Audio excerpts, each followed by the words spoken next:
নির্বাচনের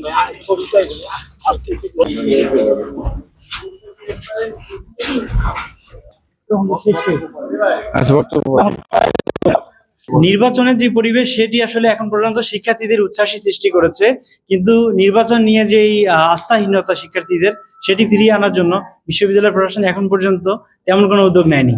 যেহেতু ইতিপূর্বে দুইবার নির্বাচন স্থগিত হয়েছিল, এই নির্বাচন অনুষ্ঠিত হওয়ার জন্য যেই ধরনের ফিল্ড দরকার, সিকিউরিটি ইনশিওর করা দরকার, সেটিও বিশ্ববিদ্যালয় প্রশাসন এখন পর্যন্ত করতে পারেনি।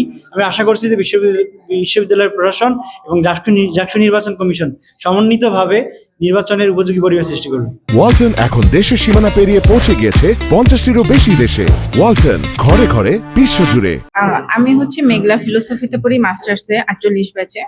আমি একটা পরীক্ষা দেইনি, সেই হিসেবে আমি বৈধ শিক্ষার্থী। কিন্তু প্রথম যে খসড়া তালিকা প্রকাশ করা হয়েছিল 14 তারিখে, সেখানে নাম ছিল, কিন্তু গতকালকে যে তালিকা প্রকাশ করা হয়েছে সেখানে আমার নাম নেই। এবং শুনেছি যে যারা অনেকে মাস্টার্স অধ্যয়নরত আছে তাদের নামও এরকম আসেনি। আমি বলবো যে এটা আসলে প্রশাসনের গাফলতি ছিল, যার জন্য আমাদের এখন দৌড়াদৌড়ি করতে হচ্ছে। বিভাগে গিয়ে বিভাগের চেয়ারম্যান বরাবর একটা অ্যাপ্লিকেশন দিয়ে সেখান থেকে সিগনেচার নিয়ে আবার আসতে হচ্ছে। এটা তো আমাদের জন্য অনেক টাইম কনজিউমিং হচ্ছে। আবার অনেক সময় বিভাগের চেয়ারম্যান থাকছে না, আবার তার জন্য অপেক্ষা করতে হচ্ছে। আসলে এটার জন্য আমাদের কি ভর্তুকি দিতে হচ্ছে। আমি লিখক, আমি এজিএস পদপ্রার্থী। আমি এজিএস জন্য আমি ফর্ম নেওয়ার জন্য আছি আমার বন্ধুদের নিয়ে। আর আমাদের ক্যাম্পাসে আনন্দমুখর পরিবেশে ইনশাল্লাহ ভোট সম্পূর্ণ হবে, আশাবাদী। আমরা এই মুহূর্তে ক্যাম্পাসে কোনো রকম গ্যাঞ্জাম, কোনো রকম হাঙ্গামা চাই না। আমরা চাই একদম সুষ্ঠুভাবে এই ভোটটা সম্পন্ন হোক। আমরা অত্যন্ত আশাবাদী।